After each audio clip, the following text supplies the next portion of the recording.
안녕하세요. 예, 안녕하십니까. 여기 오늘 옆에 계신 분은 저랑 한 10 몇 년 정도 했죠? 나름 외식업 고수예요. 제하의 고수, 알려지지 않은. 원래 예전에 유튜버도 운영하셨잖아요. 그쵸. 구독자 무려 18명.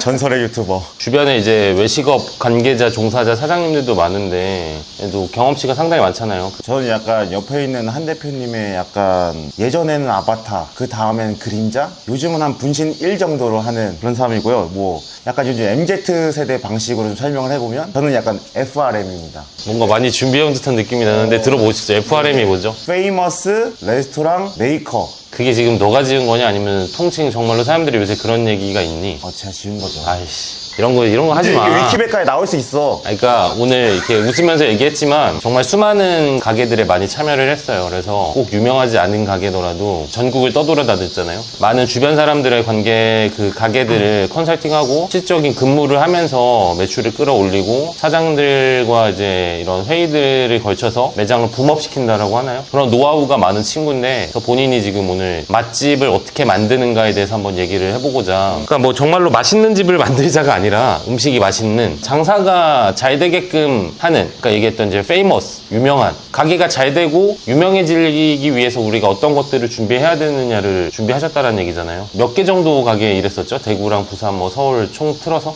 그래도 20군데 이상 되지 않을까? 그쵸.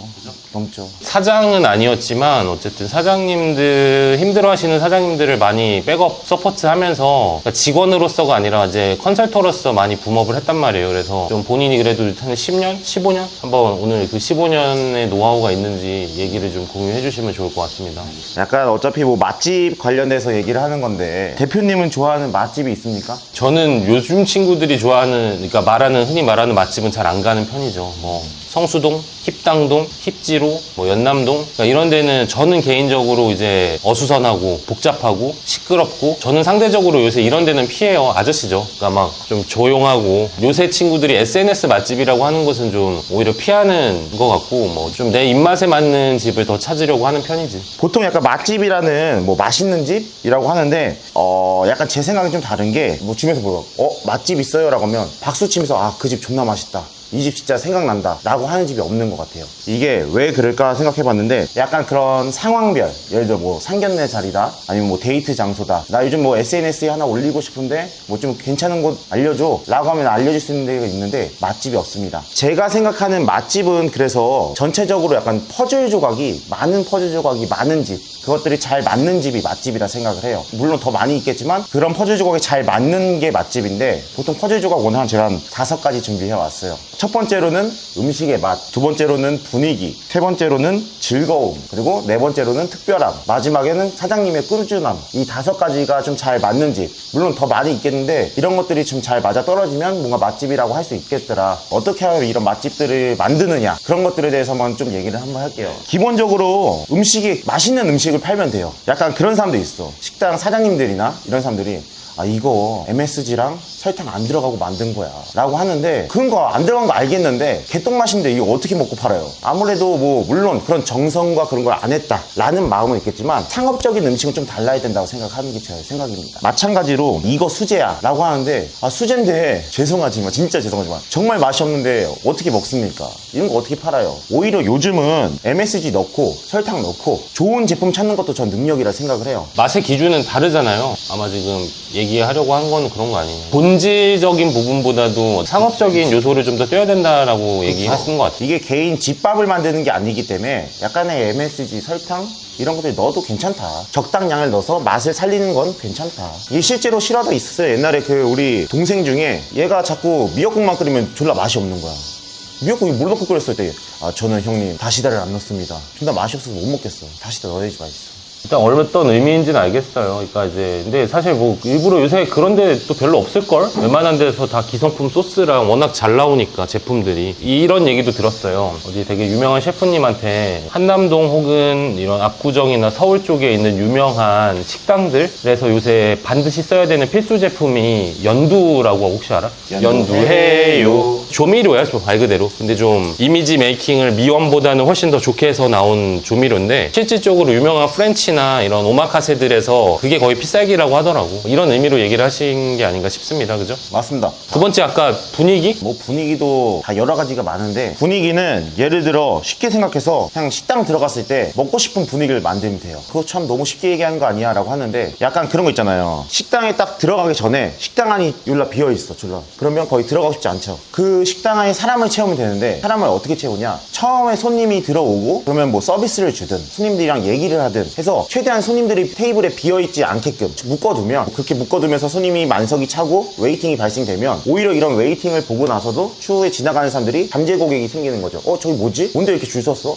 들어가고 싶은데? 라는 생각이 생기게끔 만드는 게 전 분위기라 생각을 합니다. 더 요새는 좋은 마케팅들도 많지만 가게가 이제 오픈했을 때 우리가 초반에 항상 하는 게 블로그 하시는 분들의 회사를 여러 군데를 컨택을 해서 기본적으로 초기에 동시에 이제 SNS나 블로그 관계자들을 협찬이라고 하잖아. 음식 같은 거를 기본적으로 제공하고 우리 포스팅을 올릴 수 있는 사람들을 되게 여러 팀을 동시다발적으로, 그러니까 더 구체적으로 얘기를 하면은 한 업체에다가 예를 들어서 한 100팀 정도를 우리가 어쨌든 컨택을 했어. 100팀이 뭐 3달 동안 온다라고 치면은 하루에 3팀이 오는 거야, 평균적으로. 근데 그 3팀이 뭐 오픈할 때 한 팀 오고 중간에 한 팀 오고 마감할 때 한 팀 오고 하면은 뭔가 좀 아쉬운 것 같아. 그래서 장사라고 하면은 처음에 사람을 채우기 위해서는 사실 이제 당연히 우리 주변의 지인들이나 관계자들, 파트너들이나 혹은 여러 사람들을 통해서 최대한 테이블을 많이 채워야 된다라는 의미로 얘기를 한 것 같고. 맞아요. 그래서 더 아마 그 얘기 하고 싶었던 것 같네. 우리가 보통 기존 했던 자리들 같은 경우는 유동은 별로 없지만 노출도는 좋은 곳을 좀 많이 선호를 했잖아. 아마 이게 이제 그런 거랑 연결이 돼 있다고 생각을 해. 그러니까 노출도가 적지만 이런 월세나 이런 데가 저렴한 곳을 찾아서 테이블 한 7, 8개 정도 해서 초반에 오픈했을 때 대기를 한 막 10팀, 20팀 만들어서 줄이 서기 시작하면은 이동하는 분들이나 차로 이동하는 분들이 그거를 보고 관심을 가지게끔 한다. 옛날에는 무조건 큰 매장이 좋다라는 생각도 있었는데 요즘 드는 생각은, 물론 장르에 따라 달라지겠지만 처음에 초기 창업하신 분들한테 말하는 건 한 테이블 한 10개 미만, 그렇다고 너무 적으면 또 안 나올 수 있으니까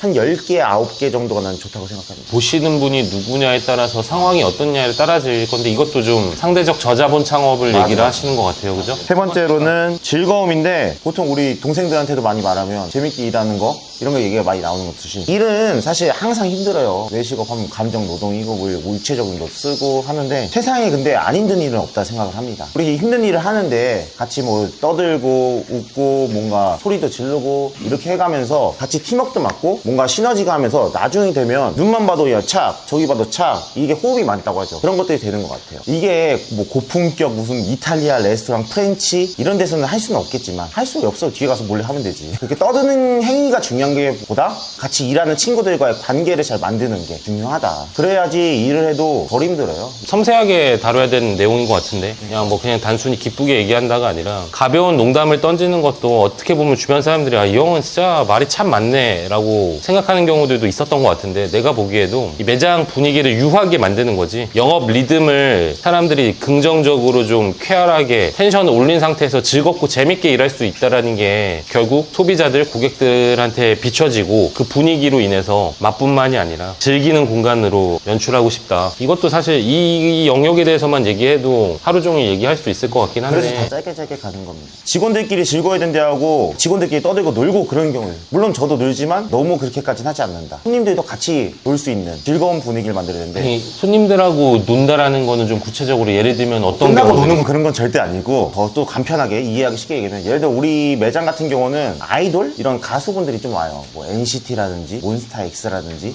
이런 분들이 와서 좀 있으면 갑자기 또 일을 하고 있는데 뭐 여자분들이 이렇게 와. 그래서 와서 이렇게 가방에서 몰래 쭈삣쭈삣하면서 이렇게 포토카드 같은 거 꺼내갖고 본인들이 좋아하는 가수들이 먹었던 거 사진 찍고 이런 거 하면 또 우리 직원들이나 우리 동생들이 같이 가서 팬이시냐고. 근데 저희 매장은 컨셉상 레트로 옛날 노래가 나오는 그런 매장인데 팬들이 왔으니까 그런 가수분들 노래도 좀 틀어주고, 그럼 이 손님들이 은근 좋아해요. 엄청 좋아해요. 그러면서 이 같이 즐길 수 있고 사실 우리도 좋아. 약간 이렇게 즐겁게 같이 일할 수 있는 그런 분위기. 뭐 네 번째는 뭐 특별함. 약간 제가 다 운영하는 매장들은 좀 다 특별함이 있습니다. 저는 약간 어릴 때 크리스마스가 제일 좋았어요. 왜냐면은 부모님이 선물 같은 거 잘 안 사주셨는데 어릴 때 그냥 자고 일어나면 선물이 딱 있고 그런 거 받으면 기분 좋잖아요. 선물 같은 거 받으면. 약간 저는 일을 하면서 직원들도 그렇고 매일매일 그 매장의 산타클로스가 된다고 생각을 하고 일을 합니다. 나는 오늘 산타니까 오늘 손님들한테 서비스 다 뿌리고 다녀야지 막 이런 게 아니고 이야기를 하고 접점을 만들고 그런 포인트에 됐을 때 작게는 뭐 음료수 서비스라든지 아니면 뭐 사이드 메뉴나 진짜 자주 오시는 단골이야. 포인트 주고 싶다. 선물 드리고 싶다. 그러면 그냥 식사값은 하루 정도는 안 받아도 그 정도 했을 때 뭔가 사람이란 게 느낌이 그래. 예상치 못한 그런 걸 받았을 때 그 오는 그 즐거움 더 뇌에 잘 기억이 된다고 하나?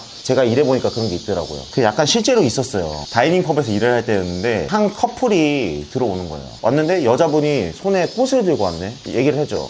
혹시 오늘 무슨 날이냐 했더니 우리 오늘 1주년 됐다. 그걸 듣고 나서 내가 문득적으로 든 생각이 옆에 그 탐탐이라고 커피집이 있는데 거기 가갖고 그냥 케이크 한 조각 샀어. 손님들이 밥 먹고 나서 막판에 접시에 담아서 촉 꽂아서 딱 갖다 주니까 너무 좋아하는 거야. 그때 왜 그랬는지 모르겠어. 뭔가 1주년이라고 했는데 우리 매장에 케이크를 팔지 않아서 그걸 주고 싶어서 했는데 그런 손님들이 있었어. 근데 얼마 전에 기름에 갔는데 다른 매장 시간이 한참 지나서 그 매장에 갔는데 그 손님이 온 거예요. 그 커플이. 근데 기억해? 응.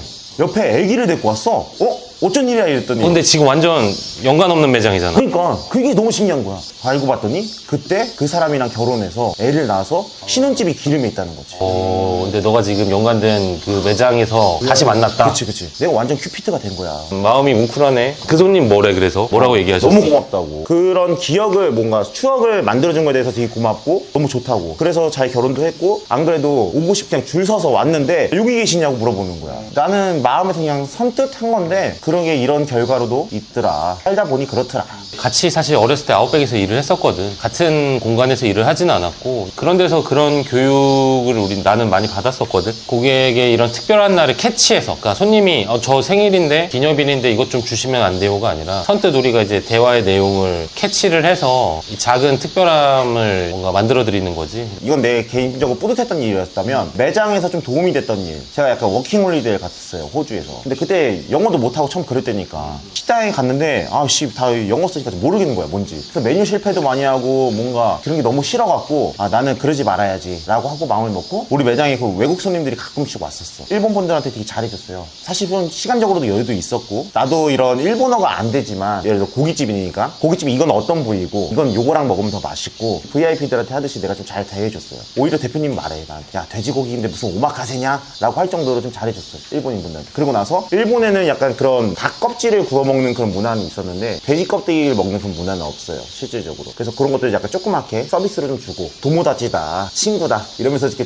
얘기하면 또 좋거든요. 난 진짜 순전히 마음에서 나와서 했던 건데 어느 날 갑자기 또 일본인 관광객들이 너무 많이 오는 거예요. 자꾸 왜 오지? 왜 오는 거야? 하고 이제 파파고를 통해서 이제 물어봤죠. 그 일본인이 말하는 게 자기네 그 일본 내에 일본은 뭐 야후 재팬을 쓰는데 거기에 뭐 블로거 올라왔다. 알고 봤더니 처음에 잘해줬던 그 사람이 일본 파워블로거였던 거였어. 그러고 나서 이제 일본인 관광객이 다 온다. 그러고 나서 뭐 요즘은 이제 뭐 글로벌했어요. 그러니까 너는 이제 그냥 나는 그 사람이 누군지 모르고 그냥 내 평소 하던 대로 했을 뿐인데 그 사람이 유명한 파워블로거였고 일본에 그래서 그 사람이 일본으로 돌아가서 그 블로그를 해줘서 일본인 고객들이 많이 유입이 됐다. 맞아요. 그러고 나서 진짜 일본인 관광객들이 너무 늘었어. 그리고 이게 나는 되게 좋았던 느낌이 그러니까 한때 우리가 되게 뭔가 매장도 플로우가 비는 시간들이 있었어요. 왜냐면 회사원들이니까 저녁 타임에만 들어오는데 근데 이런 관광객들은 그 저녁 타임 이전에 방문을 해주니까 아까 말했다시피 테이블을 채울 수 있는 그런 효과들이 생기기 시작해요. 그리고 약간 밥 먹는 사람들도 약간 이태원처럼 외국인들이 좀 이렇게 막 섞여 있으면 좀 왠지 핫해 보이고 힙해 보이고 그래서 우리 직원들은 기본적으로 영어가 다 됩니다. 아주 팝하고 주머니 항상 꽂고 다녀요.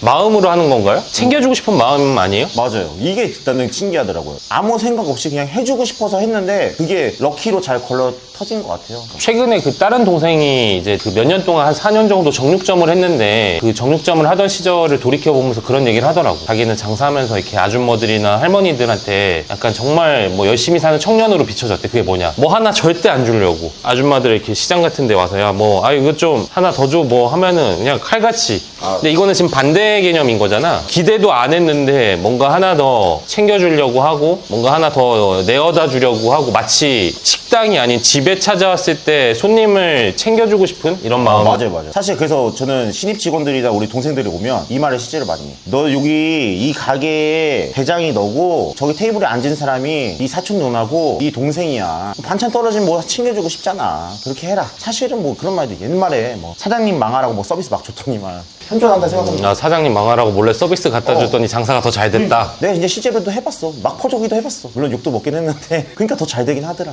퍼주는 것도 손님이 있을 때 와야지 퍼주는 거지. 손님이 나중에 다 잃고 나서 퍼주고 싶은데 의미 없죠. 뭔가 손님이 왔을 때 잘 퍼져서 그 손님들이 더 자주 오게끔 만들고 줄을 세우고 그런 게 장사인 것 같아요. 이게 맛집인 것 같아요. 마지막에 이제 꾸준함. 다 맞지만 사실 지금 제가 이렇게 말한 것들을 지키실 분들 아니면 도전해보실 분들도 있을 수 있겠다고 생각을 하거든요. 근데 이게 하루, 이틀, 3일, 길게는 일주일, 한 달 하실 수는 있는데 장사라는 뭐 맛집을 만들고 하는 거는 이거 되게 꾸준하게 가져가야 되는 것 같아요. 이런 행위들을. 헬창 형님들이 그런 거 하잖아요. 막 오늘은 뭐시 가슴, 등, 어깨 뭐 이런 거 조지듯이 이런 것들 퍼즐을 오늘은 뭐 어떤 거 사실 이 중에 뭐 하나만 해도 되고 물론 이런 퍼즐이 더 많으면 많을수록 좋지만 그렇게 운동하듯이 꾸준하게 가져가야 그게 맛집으로 되는 거고 뭔가 이런 게 효과가 더 난다. 내가 오늘 일본인 그런 뭐 관광객이 왔다 이렇게 오늘 하루 해줬어. 근데 내일 왔는데 안 했어. 이 사람은 아니고 이 사람이 그런 거 더 퍼보려고 있었잖아. 더 연예인일 수도 있고 영향력 있는 사람도 있었잖아. 노리고 하는 건 아니지만 내가 이렇게 꾸준히 해야 더 뭔가 그런 게 기회가 더 잘 주어진다라고 생각을 합니다. 헬스하는 형님들은 운동이 그런 거고 나는 운동은 아니더라도 이런 장사에는 그런 꾸준함이 있는 거고 여러 가지 그런 꾸준함들이 다 다를 거라 생각을 하는데 뭔가 그런 꾸준함을 꾸준히 더 많이 하다 보면 더 좋은 일이 있지 않을까. 좋아요. 그래서 이렇게 5가지 정도 짧게 한번 얘기해 보셨네요. 짧지만 나름 울림이 있었어요. 땡큐 감사합니다. 원래 내가 느끼기에는 정말 잘하는 동생이자 파트너인데 직접 표현하려니까 내가 보니까 좀 아쉽긴 해. 근데 작은 울림은 있었습니다. 오늘 나와서 고마워요. 비도 오는데 멀리서 와줘가지고. 그러니까요. 이렇게 비가 많이 올 줄 몰랐어요. 알겠습니다. 감사합니다. 네.